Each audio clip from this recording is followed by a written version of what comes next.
It is Tuesday, the 31st of March, 2015. My name is Chris Ellis, and it looks like it's day 19 of ProTip crowdfunding campaign. We are almost 70% of the way there to our first milestone of many, we hope, in the future.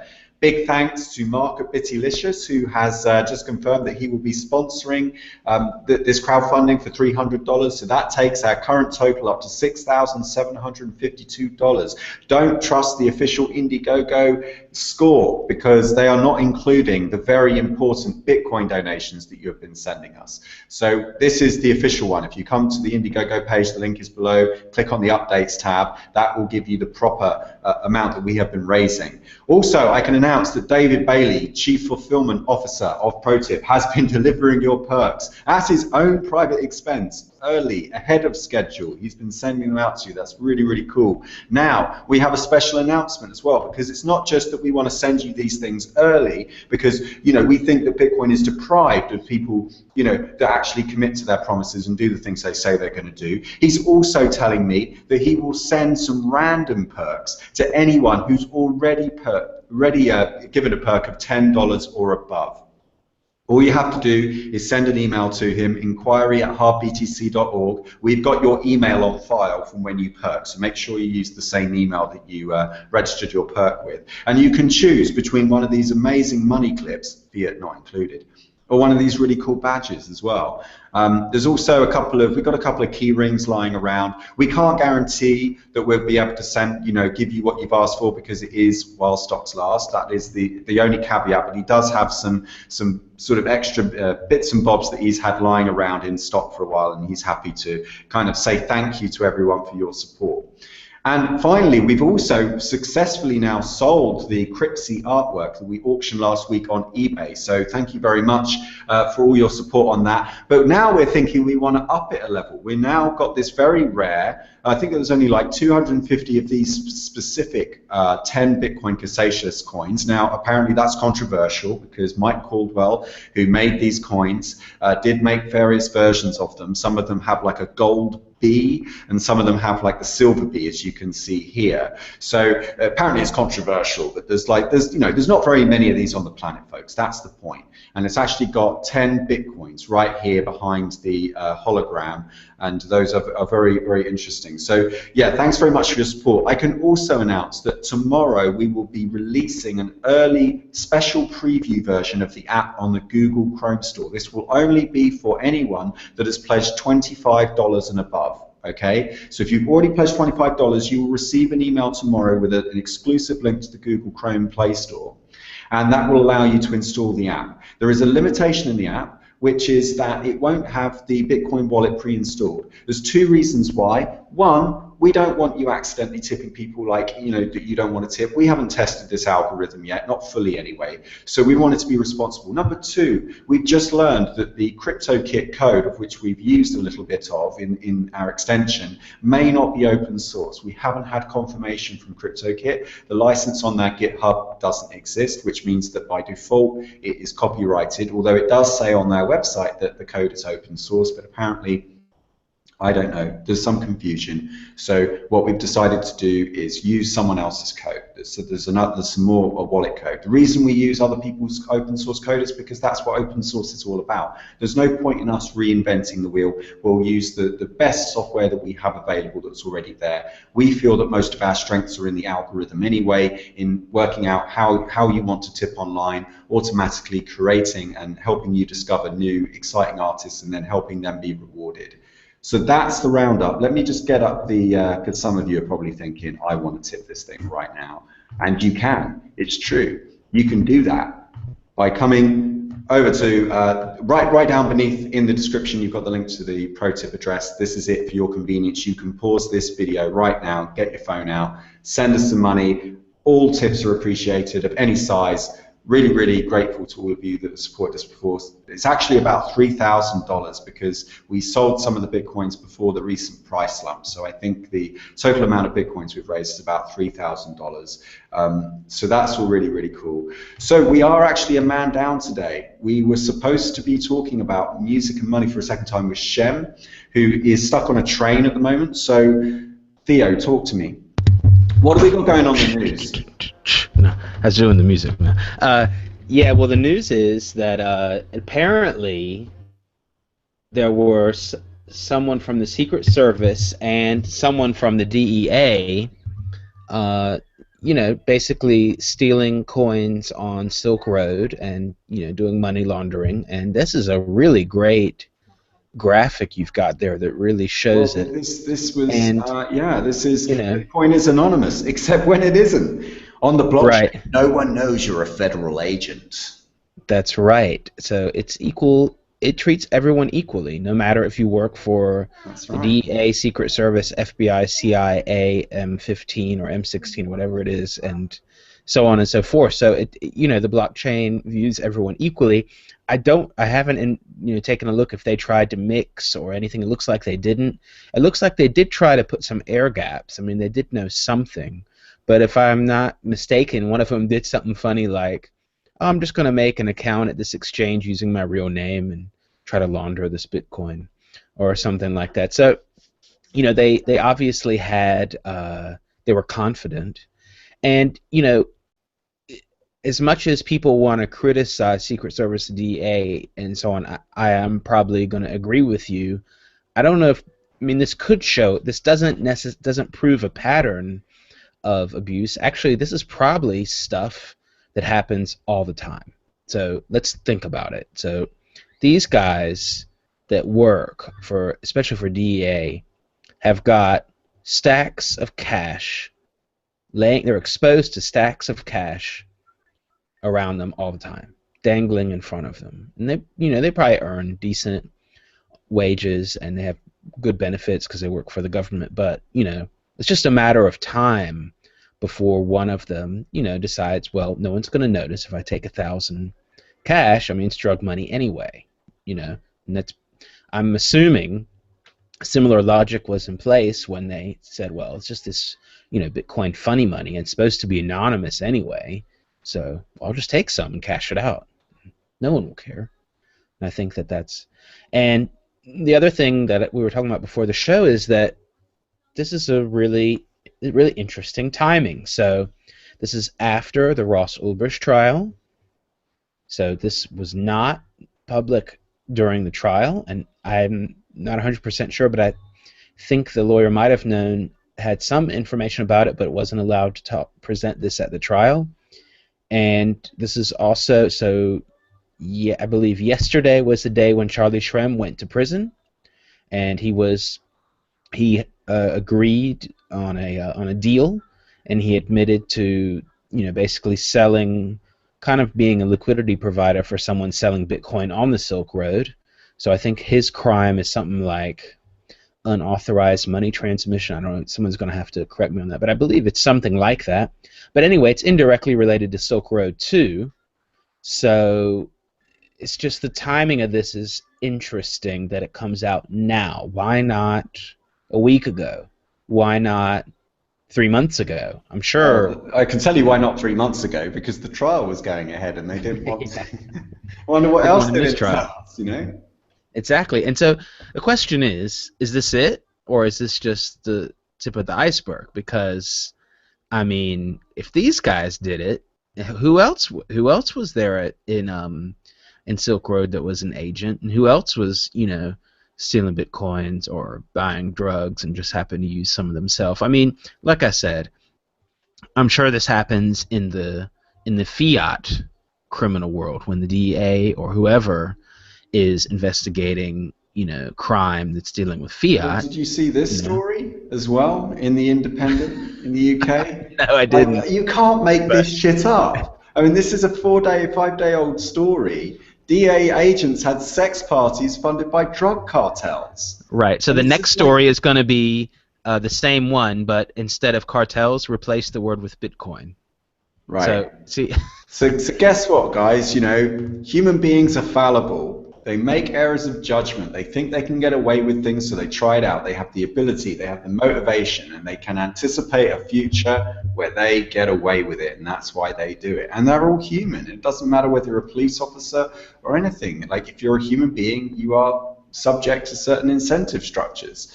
So And it's not far. These people were on some of the same exchanges that any of our viewers or us could have been on. Coin markets. Coin market. Coin market. I remember using that. Was involved. I mean, these companies weren't involved.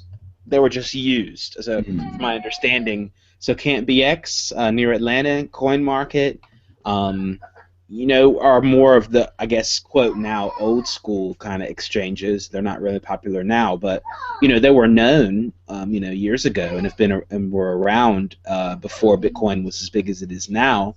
So yeah, maybe you were on the exchange, and maybe you bought or sold the coins that the DEA agents bought, and you weren't knowing it. You were just trading it back and forth. It could have been that some of us touched those coins on that exchange and we didn't know it, or even withdrew them and didn't know it. So that's really interesting if you think about it. It looks like Bitstamp didn't like it, and they froze one of the guys' accounts. Yeah, I saw them. So that is really CoinMarket, interesting. he was working as an advisor to CoinMarket. That's coinmkt.com.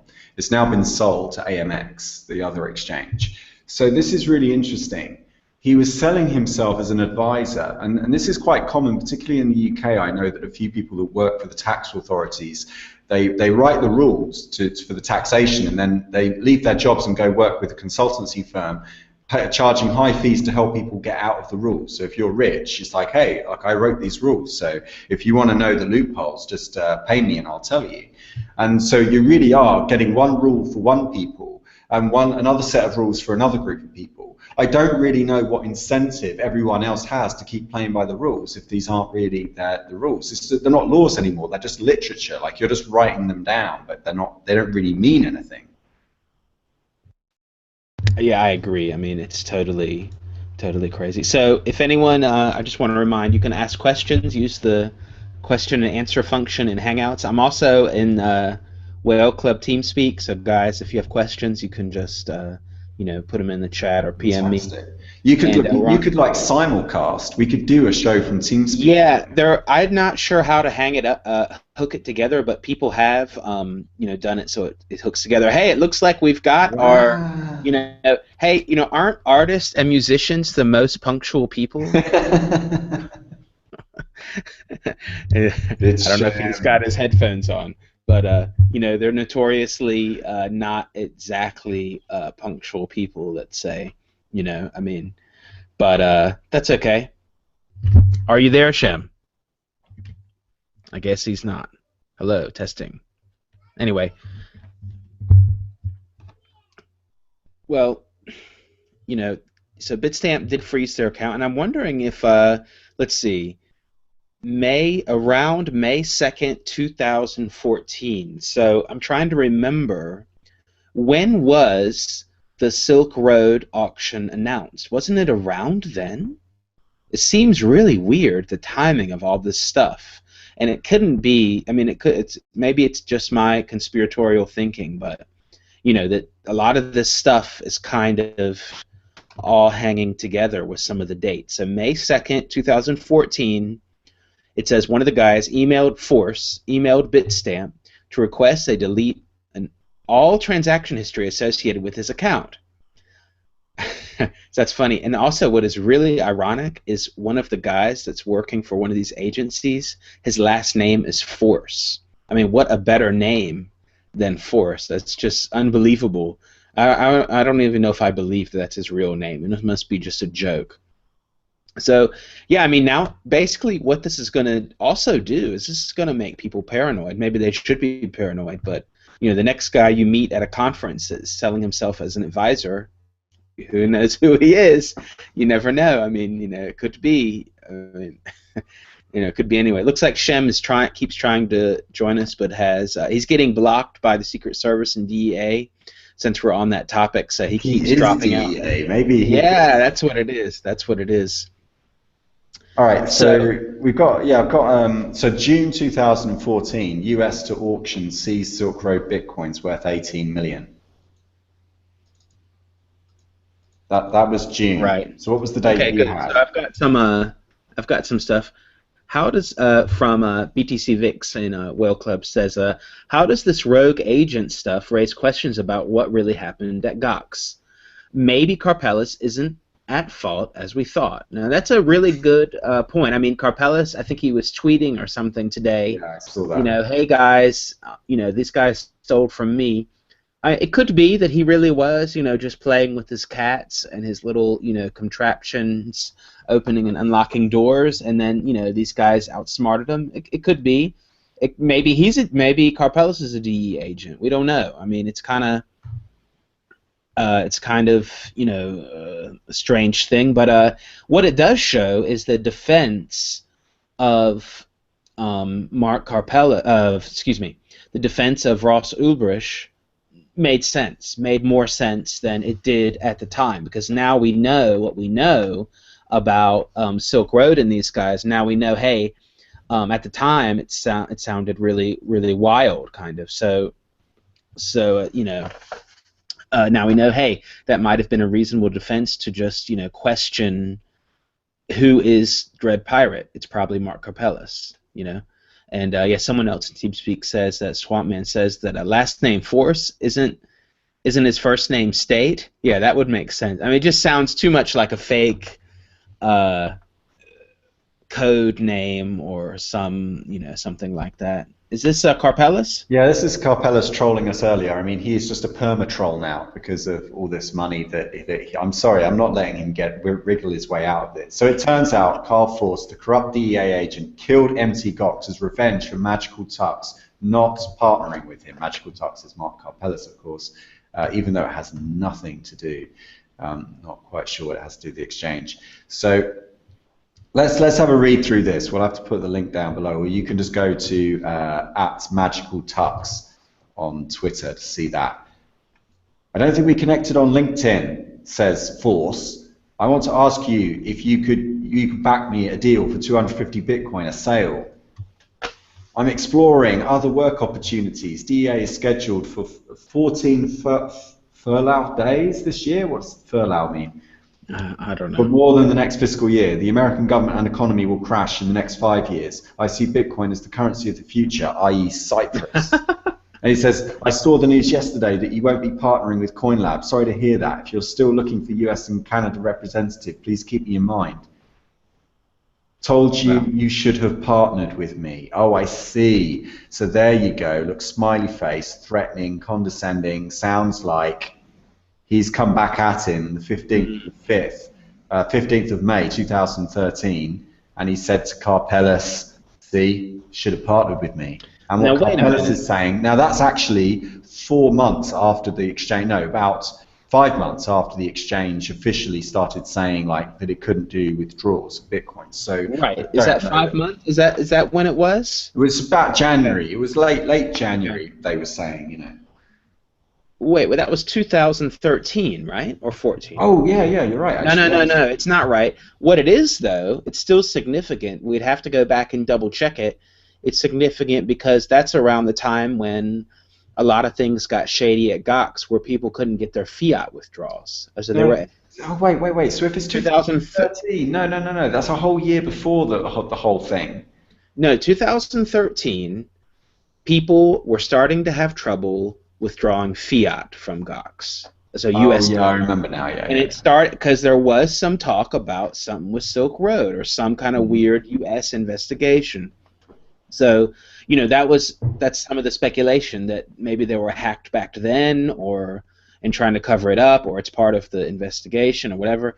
And then in the summer of 2013 is when the euro withdrawals fiat withdrawals were also going really slow or just weren't working. They were taking like 3 months or something for some people. So then that was already, big time red flags. And then, of course, January 2014 is when the Bitcoin withdrawals, were halted. Shem, can you hear us? He's trying. He's having technical difficulties. He's communicating with me on other channels. So we're going to keep on trying. Otherwise, we'll have to reschedule the music conversation until tomorrow, which is fine. Yeah. I don't mind doing that. We sometimes have technical problems here. We're a startup. We're a bootstrap.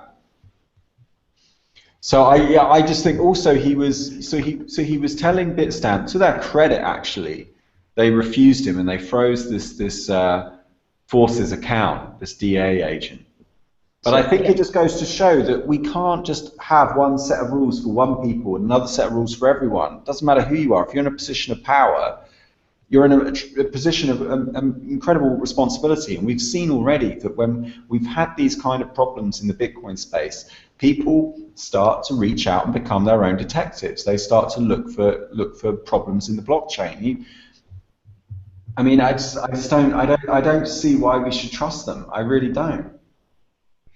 Why we should trust who? People that look the at the feds, blockchain? or for any of them. Like, we already knew, even before Bitcoin started. I mean, there was all kinds of conspirators, all over the internet saying that the feds have ruined their lives because they didn't agree to become part of some witness program, and they didn't testify against this thing, and so they then ended up, over trumping charges as a way of saying, F you, or they plant.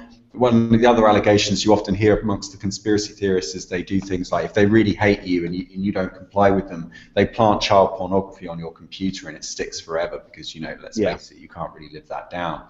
And they do all this kind of stuff so you don't mess with them. And this is the kind of underhanded tactics. And I just thought that was conspiracy theory, but increasingly it's looking, I don't know, like there's evidence now, like we can see it. They're going to sex parties funded by drug dealers. They're taking money because they're in if you're an undercover agent, you're in a massive position of power. But it's thanks to the blockchain that we're able to see this. You can't hide it when it's on the blockchain, even though he's air gapped it, even though he's gone to all these lengths.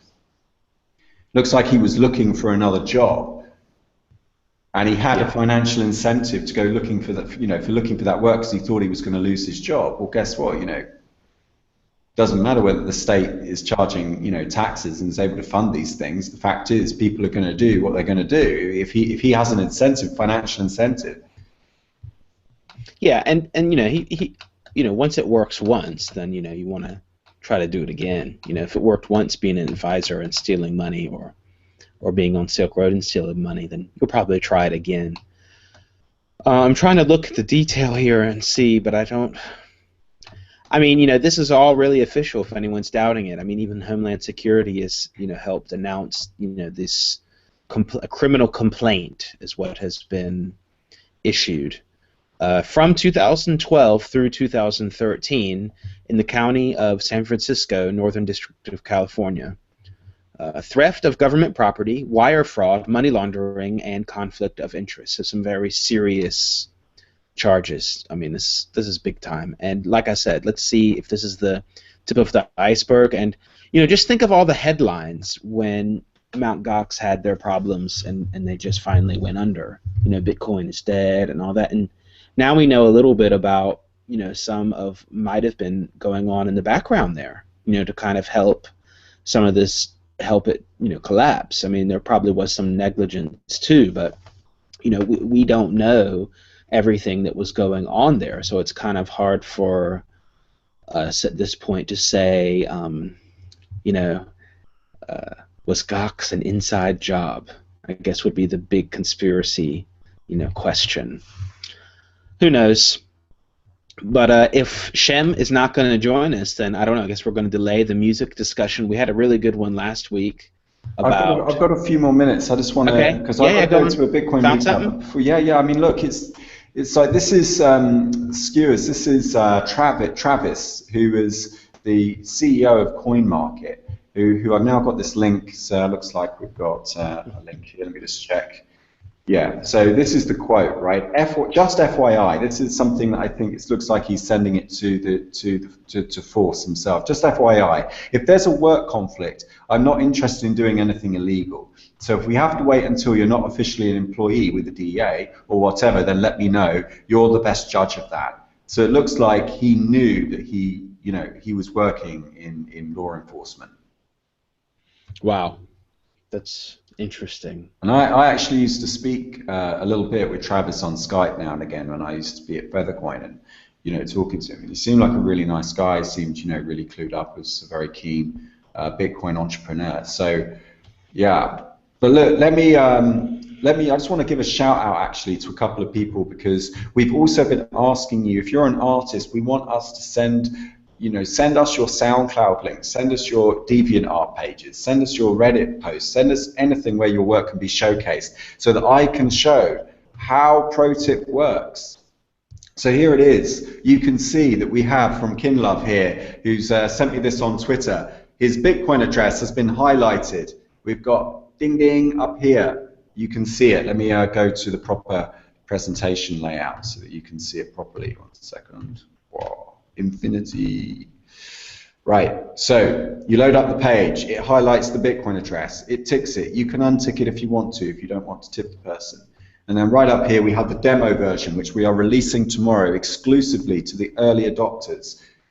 And here it is, you can see it in action.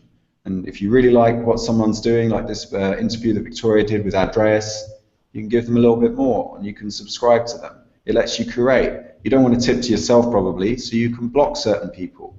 Okay, so that you never tip them again unless you specify it. You can vary how much you tip per week. We actually cap it at $4, but of course you're free to spend as much as you want, but we're only recommending it. And we're basing it in a local commodity that you will understand, which is coffee. Okay, so if you're not sure how much you're spending, we will tell you that's 2 cups of coffee a week or 1 cup of coffee a week. It's really up to you. And what we're hoping to do by doing that is we're hoping to help people familiarize themselves with all these exchange rates, because we've heard so much in the past about dollars and bitcoins, but really we're interested in you. It's not really the money that you want. What you want is what it buys you. And so we think that coffee is a nice universal commodity.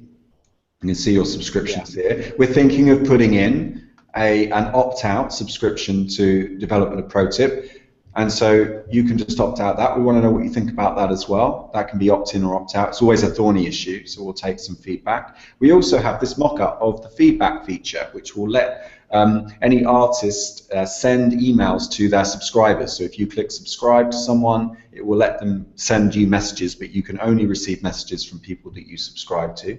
The wallet is actually deactivated in this version for reasons I mentioned earlier. And then another stretch goal we have is the premium passes. So if you've got some really nice exclusive videos that you only want to share with your most loyal fans, you can generate this bit of code here, and then it will let you put in sort of a content pass, so it only goes to certain people, and if they're running ProTip, all they've got to do is click on it and it will automatically pay there and then. If they don't have ProTip, that's okay, they can still use the QR code and pay in Bitcoin in the normal way. And then of course you've got your ignore, and you can specify, you can ignore certain Bitcoin addresses, you can ignore certain social media accounts. Right, so ignore, Mr. Force's Bitcoin. Yeah. We may well, that's going to be a thorny issue, and I don't want to get into it right now because it's thorny. But like, do we have a list of infamous Bitcoin addresses that you're just never going to want to send to, and should we put those on a block list by default? Oh no, I think people can decide themselves. People are going to have to, and if the artists don't have an HTML title tag to go with, then they're going to need to get one so that it's easy to see. I mean, most websites have that, and if you don't, then it's not that hard. I think that WordPress sites generate a title automatically, but you do need to adjust it, so you're going to have to do that. But I think that I think people can figure that out, and will probably be really suspicious of most addresses until they get comfortable with the ones that they see a lot of the time, which is how it should be, which is fair enough. Yeah, and also I want to give a shout out to Kiskazilla as well, who's just put a Bitcoin address on her page. That's really, really cool. Again, we're looking for people that make art on the internet. If you make lovely art like this, I love this kind of stuff. I used to spend a lot of time on like DeviantArt, like back in the early 2000s, and also LiveJournal and places like that. And I really love all this kind of stuff, and I think if somebody puts a lot of time in, like clearly Kiskazilla does, I think that's amazing. If they choose to, if it's just a passion project, then that's fine. But if you put a lot of work in, you put a lot of time, and you want to give people an opportunity to support you in the work that you do, why not? And there are other projects too. Actually, today I learned of a project called CindyCoin. Let me just bring it up. I was sort of aware of it before, but I didn't know exactly what it did. It was all a bit confusing. I thought it was just like a request for payments protocol, but it looks like it also does tipping as well, so that's really cool. So again, I don't know that this is open source, so but it certainly is peer-to-peer. So you can put your Bitcoin address in your profile, in your social media profiles, get people to install the CindyCoin browser extension, and then again, same thing. We're asking for we're all working on the same team, right? I will need to do double checks on CindyCoin because I don't think it's open source, or at least the browser extension is not open source. But also tipped it. So CindyCoin tipped it, auto tip. Okay, all these tipping apps which are peer-to-peer, I will be supporting. Okay, and the reason I'm doing that is because it's not just about, you know, me or my ideas or whatever. It's about artists and anything that is encouraging people to get Bitcoin addresses on pages, reach out to their fan base and saying, connect with me, see me, like have a connection and help me, you know, raise money so that I can make my lifestyle more sustainable. So, Shem, one last time, are you here, Shem? No. Yeah. All right, I tell you what, everyone.